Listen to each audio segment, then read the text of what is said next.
Hi, everybody. Welcome back to Marketing Demystified. I'm Harpreet, your host for the show, and I head marketing for Kangaroo Group. I have about 20 years of experience. On this show, I'm joined by Vikesh Dhani as my co-host. Vikesh, I will request you to kindly introduce yourself. Thanks, Harpreet. Hello, everyone. I'm Vikesh Dhani. I am co-founder of Oakbridge Publishing.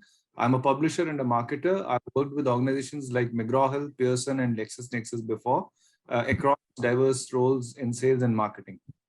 Sure. Thank you so much. Sanjeev ji, will you introduce yourself? Yeah, thank you, Harpreet. Thank you, Vikesh. I'm Dr. Sanjeev Kumar. I work as an adjunct faculty plus marketing advisor, including not only to the commercial marketing, but the social marketing and the development marketing sector, including CSR. I have about 33 years of experience and I love Markham as well as understanding of how designs for campaigns for Markhams are evolving over a period of time and trying to do something new every time. Thank you. Sure. Thank you, Sanjeev ji. Samir ji, a quick introduction about. Yeah, hi.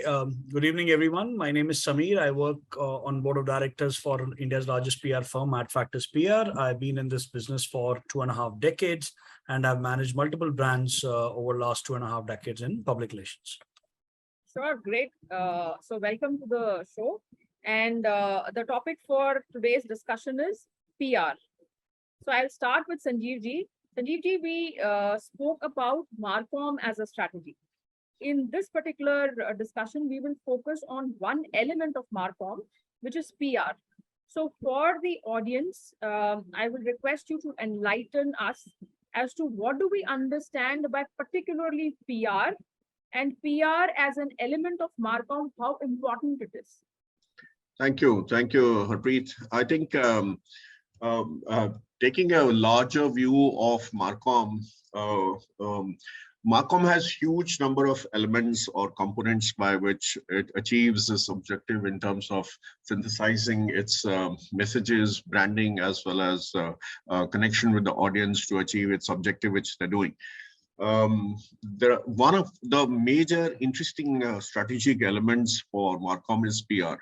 Although PR has an independent entity by itself, but I think a larger component of the Markham strategy sometimes is taken as advertising, but of course there are several other elements around. PR has over a period of time not only shaped itself, evolving into new versions of the critical components of Markham, which complements and supplements the activities, the campaigns, the outreach, the products and services under which the Markham operates.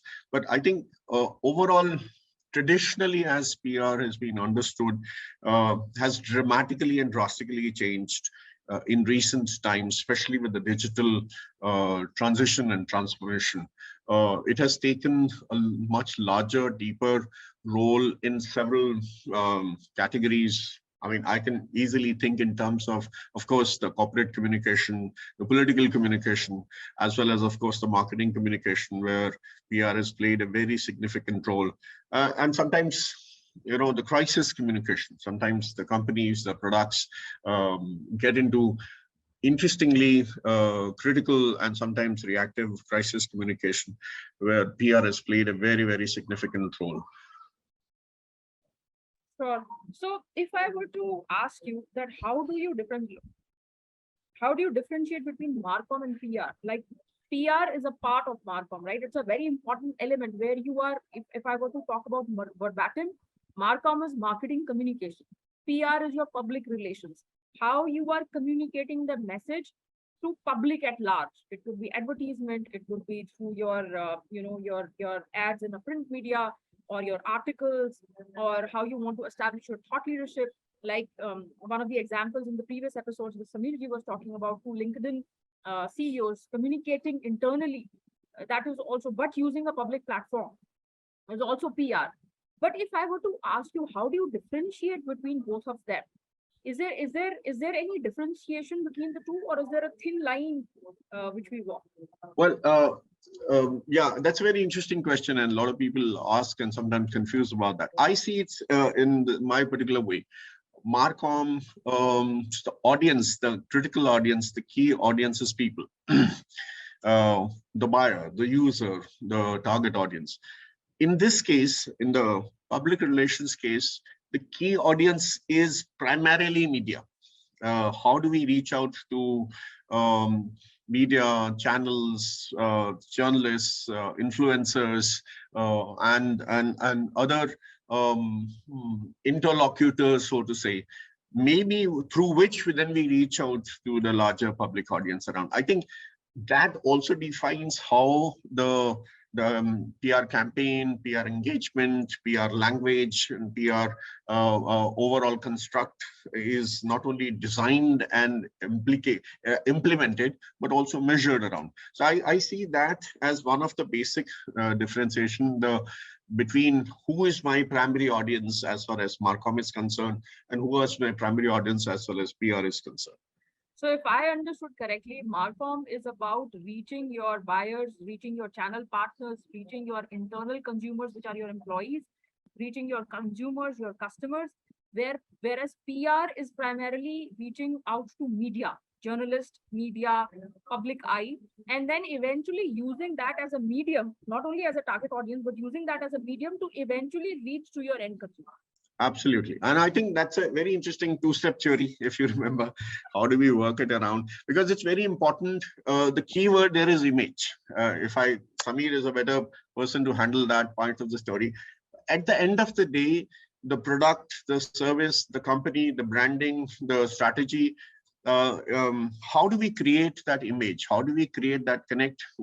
And a large part of that is created by how we reach out to media outlets primarily, and then how do we actually then reach out to the public to build, to curate, to fine-tune that image, to then take it forward, the overall Markham strategy, vision, and objective. I think that was enlightenment for me also, because most of the times, and I think as a layman, most of the times people understand PR as to reaching to consumers. But like you said, PR is actually reaching out to media, reaching out to journalism, reaching out to journalists, reaching out to mass media. They are the consumers here, but the eventual goal is to reach to the end consumer. Correct. The via media, I may be wrong, Samir can enlighten. For example, in a traditional PR sense, the primary tool was, let's say, press release, for example. Yes. Where does press release go? Does it go to people? No, it doesn't, right? It first goes to a media outlet, a journalist, a newswire agency, and things like that. Where does the interview with the marketing head or the corporate head or the brand head goes? Where does it go? How do we organize, let's say, that interaction with the key Markham guy? Does it go directly to the channel? I mean, it's a PR guy, for example, or the marketing guy, who then facilitates the image building process or the introduction of the product process or a new strategic launch process by which we then reach out to people, which generates the curiosity and the interest in the connect, which then takes it forward to the ultimate objective of whether we are buying or taking the service or the product forward around. So I see that as an interesting differentiation, although the ultimate objective of PR and Markham is the consumer. Yes. But yes. the via media by which we reach to the public is via the media person, professional channels or outlets. Well, that's a very interesting thought. You said that press release is first for the press and obviously then to the end consumer. Sameerji, would you like to add on or elaborate on this thought? How do you see, since you are a PR expert, how do you see a differentiation between the two? Yeah, see, what Sanjeevji said is right. That's generally what public relation is considered as. It is mostly in India, PR is equivalent to media relations. 90% of the work of PR agencies used to fall in that category. But what changed public relation in a big way, specifically in the last 3 to 4 years, is the advent of social media. Digital actually has changed the way we look at public relation. Today, a PR guy, of course, needs to have media contacts in his contact book, but he also needs to have the influencers contact in his contact book. So there is, and these influencers may or may not be media professionals. A case in point is, let's say there are a lot of influencers in the uh, capital market outreach space who are not journalists, right? So they don't come from Economic Times, Financial Express, Business Standard, Mint, etc. But these guys have a huge following base. So there is a chartered accountant based out of Pune. She has 17 million followers. There's another gentleman who's now currently based out of Goa. It talks about financial planning, has 3.5 million. Now, if you just look at the circulation of the print media, entire media put together is less than their followers. Similarly, if you are, let's say, a mobile handset manufacturer, can you not go to few influencers? I'm not taking their names, but their following base is in millions versus, let's say, the largest read English paper in the country where the circulation is few lakhs. So my point I'm trying to make is, as PR professional, you need to understand how these influencers have evolved over a period of time. Secondly, press release, of course, has stood the test of the time, has served us well for 100 years. But an ex-journalist of Financial Times came up with a very interesting blog. The gentleman is from Financial Times, and he said it's time for press release to die. Because the way press releases are written, even the journalists and others are feeling irritated, because there was a time when press releases used to give a lot of information. Today, those information are seen as unwanted because Google has taken a lot of that work. If I have to follow, let's say I have to talk about you or Vikeshji's business, I just have to Google it and it will take me just 5 minutes to understand what business he's in versus reading a long winding press release. So what has happened is that today's PR has to become or understand how Google's search engine optimization works. Only then he or she will be able to add value to his public relation outreach. So media, of course, remains important. And Sanjeevji aptly mentioned as to the two needle theory of hyperdouble needle theory, how one layer and second layer works. But in the new era, and we've seen this, I've worked with with various political parties in 2014. We realized when the mass media is against you, you can still reach out to your target audience using a direct reach, which is LinkedIn, which is Insta, which is have your own YouTube channel. Make sure that your website has content which is engaging. And you've seen what has happened in political scenario purely from a marketing campaign or PR perspective.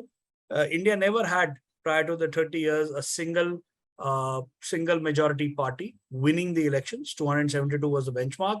But because of the effort done by various people, Markham, PR, others, you got a party winning after 30 odd years in India with absolute majority. A single largest political party that emerged in the country. And if you just go back and see what was mainstream media doing, mainstream media was against that party. There was a lot of negativity about that party.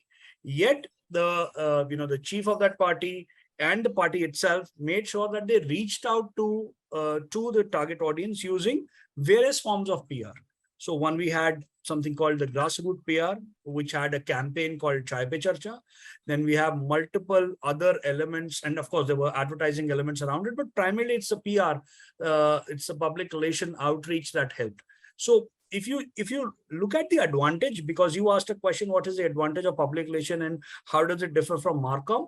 Now, in advertising, if I made a campaign, a message, and I don't like it, there is no way I can take it back, by which I mean I can't pivot. But in PR, because I'm speaking to a lot of influencers and they have given me a feedback, I can pivot very, very easily.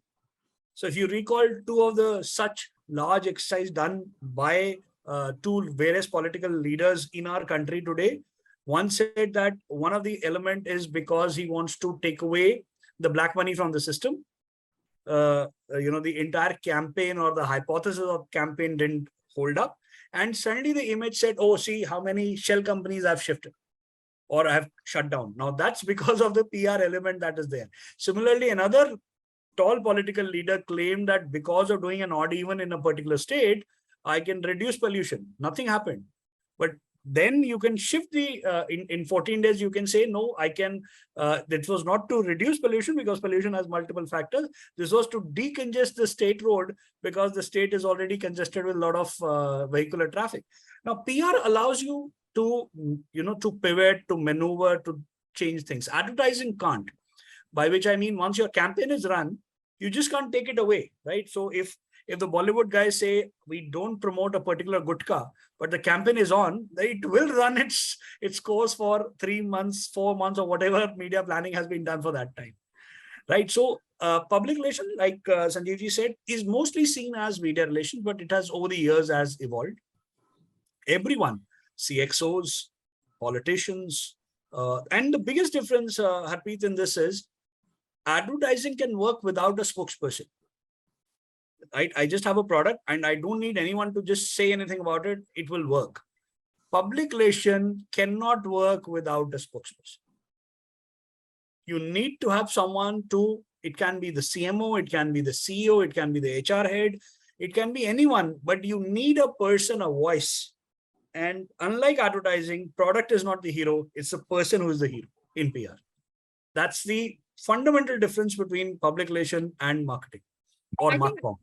Sure, I think that's a beautiful thought, and even I would like to add something. So Markham is basically, it is information percolating from all sides, right?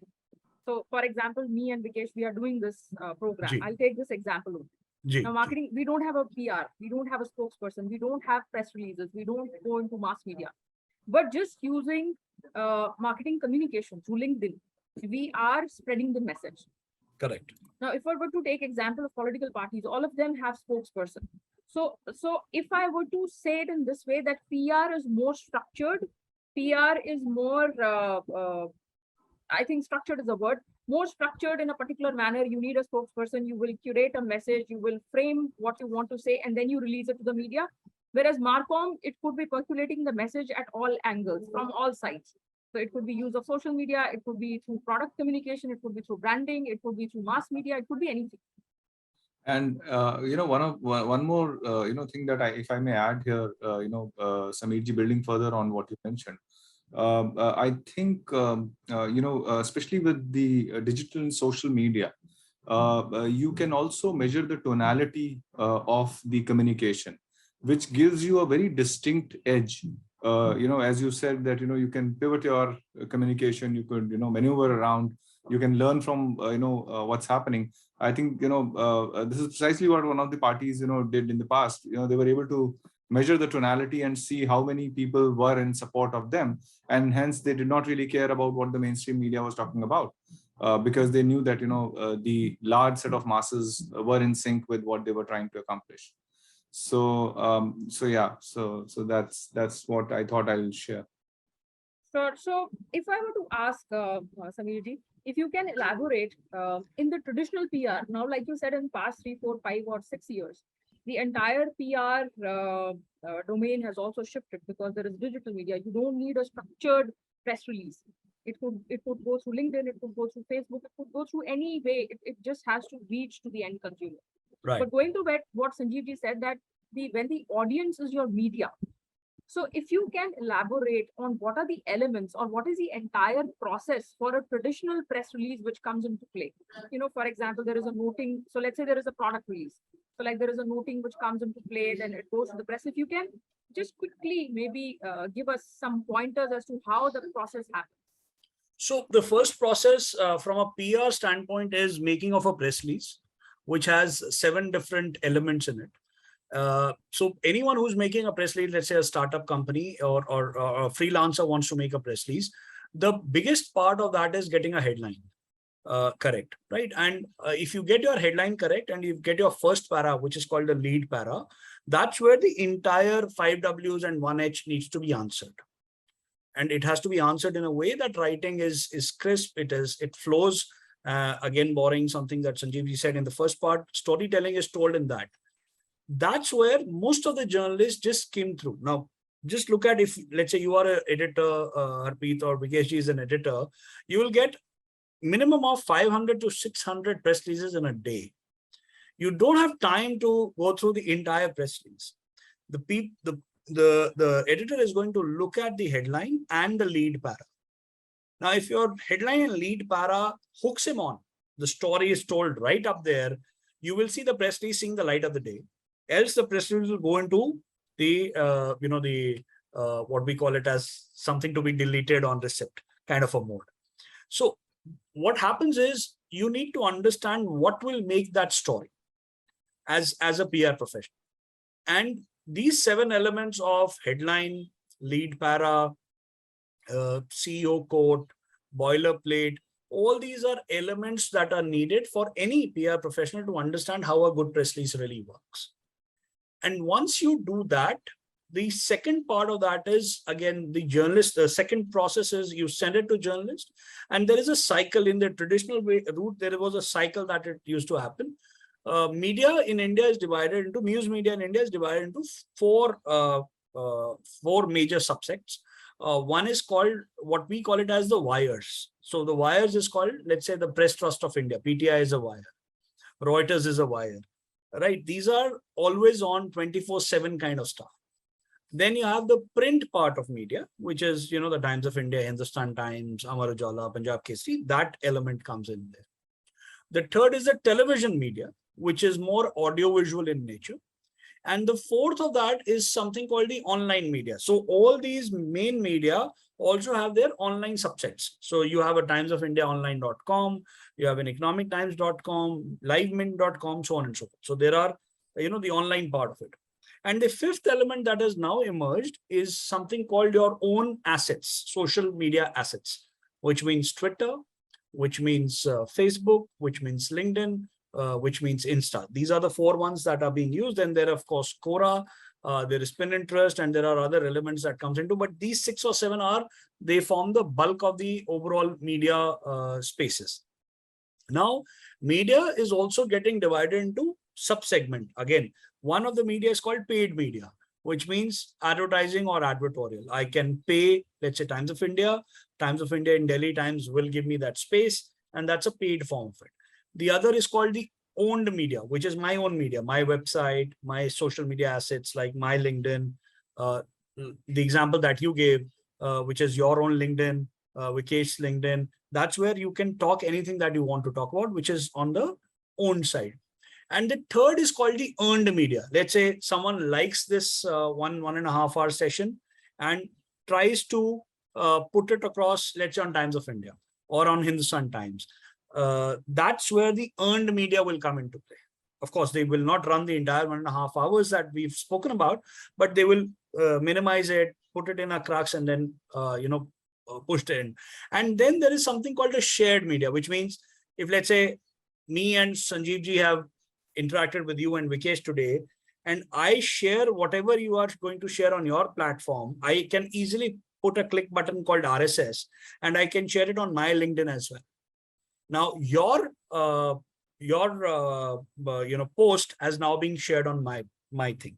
That's the shared media that has started emerging. And so let's say you're going to Harvard Business Review, you liked a quote, you're reading something somewhere else, you liked a quote, you immediately share that. Now, that's another route that has started coming in. PR is, of course, making sure that how do I make this more shareable?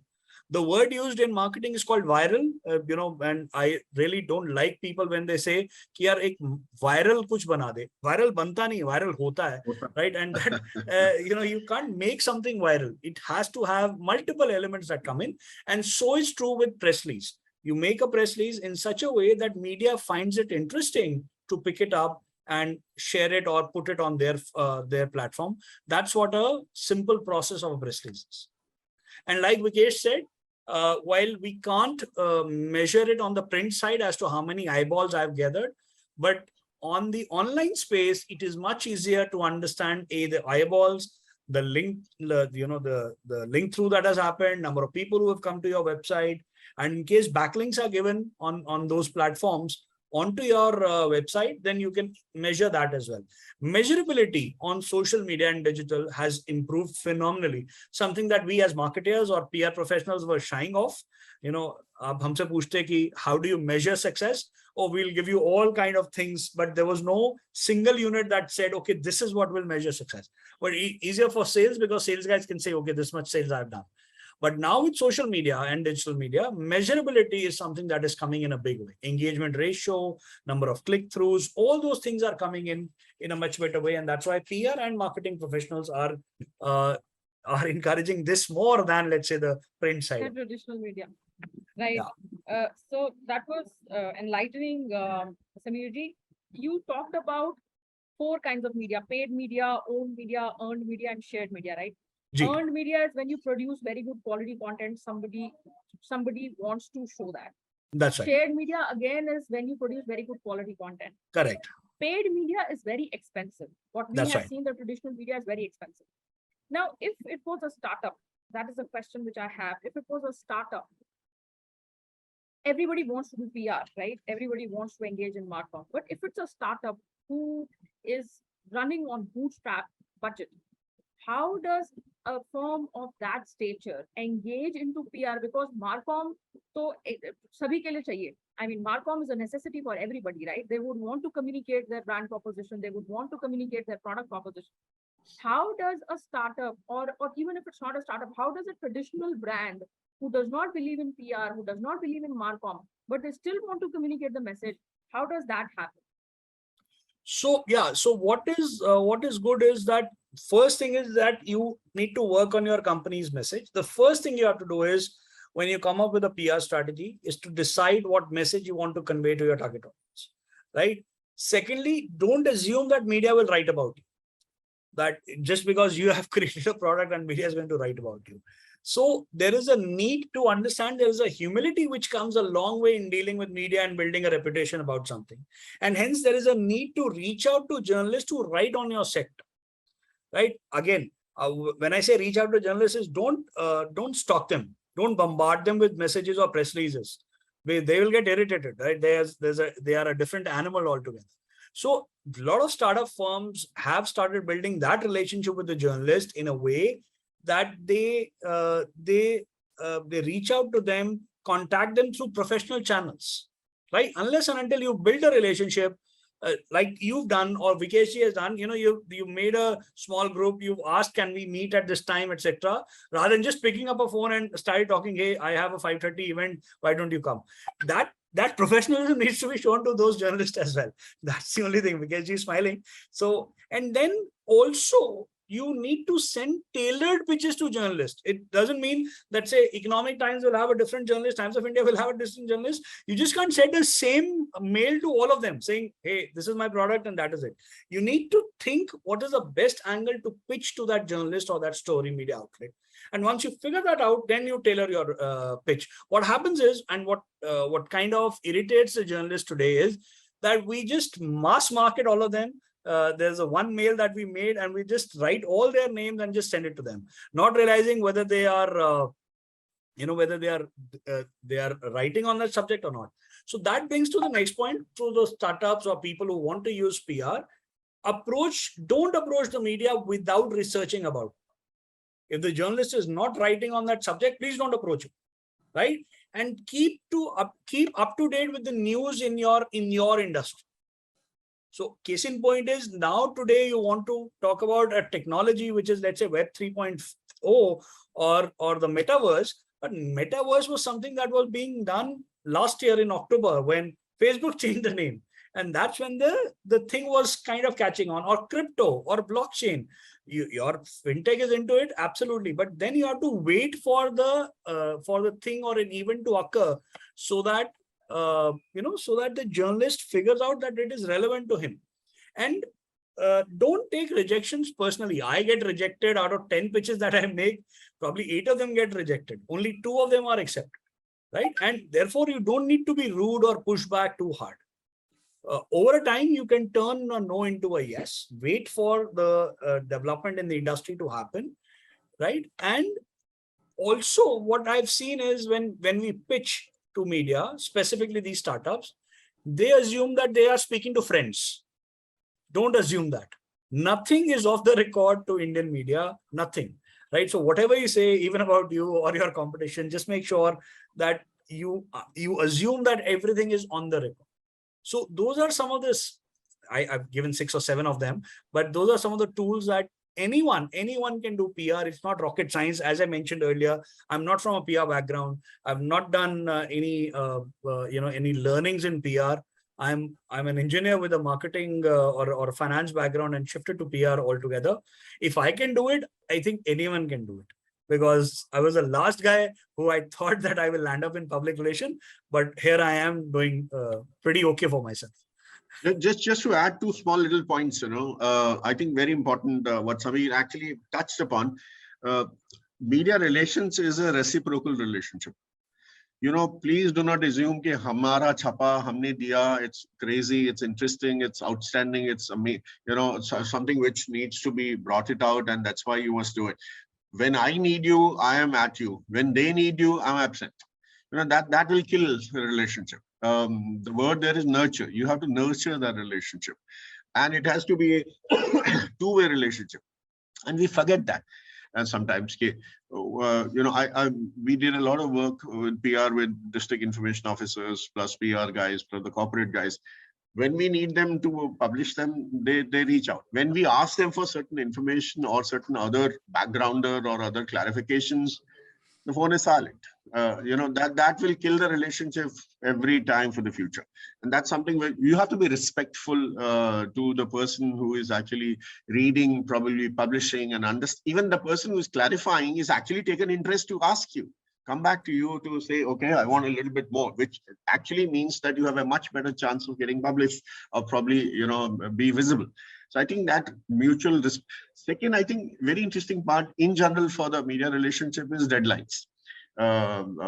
You need to be respectful of the space and the deadline. And I think that's another thing which sometimes startups or people who are in the early stages of this growing up into a business or a product sometimes forget that there are certain rules in terms of timelines and deadlines, even for journalists, even for guys who are doing PR around. I think the third thing very interesting is about, like in Markham, we do USP, right? Samir mentioned about headline. Writing headline is the toughest job, and sometimes the headline, bad headline or a neutral headline or a boring headline kills you, even if your rest of the matter is kind of very exciting and should probably get the visibility that it works around. The last part is, the KISS principle. I don't know. I heard Samir saying as case, and I thought probably he was mentioning about the KISS principles. Keep it short and simple. You can have another backgrounder or a detailer or an explainer or whatever you want around later. But I think if you are not going to get 300 words or more, right? If you are not going to use your elevator pitch skills here, then where are you going to use it around, essentially? And I think that's something which is really missing in the new way people do things, because they want to pack in so much and so many things and this also and that also. It becomes heavy and boring and the person is lost. So I think just small little things about how do we actually craft what we are making ourselves to reach around, using the basic pyramid model or the 5 Ws and 1H model around. Read it, let somebody else read it to you. And if the person finds it interesting or boring, that will tell you around. I have a small question before Harpreet has a question. Samir, is the strategy to reach out and partner with influencers as a PR exercise is substantially different than when you use the PR relationship with the traditional guys around? Yes, sir. And also with the ASCII's partnership guidelines and things like that, have things changed a little? Yes, they have changed a little. And ASCII's guideline, of course, have now asked all these influencers to say whether it is a paid promotion or not. The second part of this entire thing that you asked was, see, with these influencers, I don't have a hierarchy. For example, if you are using your own YouTube channel, I don't have an editor above you to go and complain. Let's say you've not followed certain guidelines. So I'm at the mercy of that influencer. He or she may decide what he or she wants to do. But in a structured media house, in case the beat reporter or the chief of bureau has not adhered to certain processes, I can always go to the seniors and talk about, hey, this is what your colleague has done. And usually they come out with corrigendums and other stuff. But in the influencer era, there is no corrigendum, right? They will either block you. It's either a cancel culture, or they will be with you, or a collaboration culture.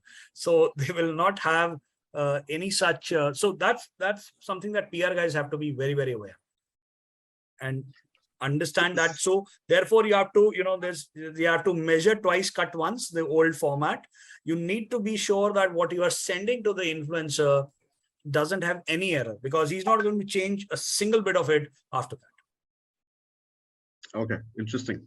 So And if I may add, a small point here, I think as a marketer and as a former salesperson, I'm also thinking that empathy also will play an important role. We can't be thinking about journalists and influencers as paid agents or distributors who will work according to a command or wish. And I think we need to understand that is what we want them to do going to add value to their work? How attached would they feel with something that we want them to communicate? Is our story exciting? Is a communication relevant for their sector, for their audience? Because I think if it's meaningful, if it's interesting, if it brings value for their readers, I think they will probably at least evaluate our message or our communication seriously. Absolutely. Sure, and I think to what Samir ji was saying, that and answering Sanjeev ji's question, is the PR different from the traditional? So now the responsibility is more towards the brand, because if earlier it was a press release which was not being done properly, so maybe the journalist or maybe the spokesperson, or maybe we could pass the buck to that person who has edited or who is going to publish it. But now, like you said, that influencer is not even going to edit a word. So the responsibility has shifted more towards the brand and the marketing guy, the marketing head, to ensure that the right message goes. Because not only is the job of that influencer at stake, but also as a brand, what you are trying to communicate is at stake. Yeah, and many a times what Vikesh ji just said, you have to let the influencer decide what works best, because his persona or his style also comes in, and that's very important. So there is an auto brand that has just taken a very, very famous Insta influencer as a brand ambassador, and that influencer is seen creating something that she does best, right? And this is about, of course, an automobile brand you would have just taken. Suddenly that has taken off, and you will see that influencer now being used as brand ambassadors across all. This, of course, is not PR exercise. This is a marketing exercise or an advertising exercise. But the fact that they've chosen her as a brand ambassador instead of a leading Bollywood lady or any other a singer or a sportswoman, talks about the rise of influencers in our current times, right? And that is something that influencer or creators economy is going to be the future for PR guys to understand as to how it's going to weave into your brands. Startups, for example, can utilize the way these guys work on multiple parameters. So case in point is, most of these accounts are open accounts on Insta. Can startup go and start commenting on it? Have you seen that a lot of such comments do create a buzz, or they get picked up? So those are the things that you need to be aware of as someone who's Vikesh asked this question, who's on a frugal budget on PR and can use this new age of influence or new age of PR to his advantage, his or her advantage. Thank you so much. I think although the knowledge and the topic does not permit me to stop, but keeping in mind that it is a Sunday evening and keeping it short and simple, following the KISS principle, we would like to conclude here. It was a wonderful discussion on the various nuances of PR. Vikesh, you would like to add anything? No, I think fantastic session again. Some really, really interesting learnings. The detailed set of thoughts shared by Samir ji and Sanjeev ji, I think will help our viewers and listeners identify the clear-cut do's and don'ts in terms of managing and building and managing relationships with media and using PR as an effective strategy for their marketing communication. So just one small little thing, Vikesh, I want to add. Sorry, Harpreet, I couldn't resist. Samir can help us understand how many spokesperson actually get trained in media relations and media handling. I mean, is there a formal way by which Yes, the yes, sir. so-called spokesperson, I mean, I'm not talking about the biggies. I'm not talking about the big guys around. Preet's question was the new guys who are probably handling a media interview for the first time, or probably, wanting to have a interaction on a radio jockey guy and things like that kind of stuff. Now, I am not quite sure whether such orientation or training or how to handle such a thing and not inadvertently get yourself into trouble, because that happens quite often. I've seen. So I couldn't help ask that question because of the audience we have in mind. I'll just tell you my data. Of course, it's a large industry per se. I have trained close to 400 people on the media side. In the sense how to manage or how to give media interviews. I have personally done close to 400, and I'm sure there would be multiple let's say coach trainers like me in this field. So you're right, any spokesperson needs to be trained in, before he speaks to the media, because ultimately that can become a crisis in case he speaks out of turn, and it can go out of hand. It can go out of hand. Absolutely. Yeah, it can backfire. Yeah. And for your viewers, Vikesh and Harpreet, there is something called the BP deep waters issue, where after the crisis is hit, CEO just said, "I want my life back." That's just one word that he said, and it just destroyed him. It just destroyed him. I remember that. It just destroyed him. It's a classical case. One line, Correct. Amazing. Thank you. Thank you. I don't know whether I should say this or not, but there are times when people who are not trained in handling PR, right, in media relations, tall but not so tall political leader, I would not want to name him. We all know is very famous for speaking out of turn and giving those interviews and landing with his foot in his mouth kind of situation. Many times he's done it today as well. Huh? You'll have to edit this, Harpreet. Right. Sure, thank you so much. A very interesting conversation, and I think I would definitely want a repeat session. Maybe we will take the discussion to the next level. Right. Yeah. And perhaps I can clearly see two ideas. So one on training people, on how to on PR skills. Yeah, on PR skills, and the other one perhaps on managing a crisis situation, right? So what does it take to have an effective plan, right? So we'll pick up these two topics, and we will request both Sanjeevji and Samirji to take out time on another Sunday for us. Absolutely. Sure. Thank you very much. It has been a pleasure coming on board and, of course, listening to all of you. And it's always a pleasure to listen to Samir. Sure, likewise, sir. Likewise. Thanks a lot. Thank you, sir. Thank you so much. Thank you, Have Samirji. a great rest of the evening. Yes. Thank you very much. Thank you. Bye-bye. Thank you. Take care. Bye. Bye. Thank you for watching part 2 of this episode, which was overview of PR. In this particular episode, we have discussed aspects around PR, things like what do we understand by PR as an element of Marcom, what is the difference in Marcom and PR, PR is equivalent to media relations, does that hold true, or how has this equation evolved? PR can backfire if the spokesperson is not trained. How can that be handled? Process of PR, making of a press release with key elements, and then you send it to the journalist, and all the other elements were discussed.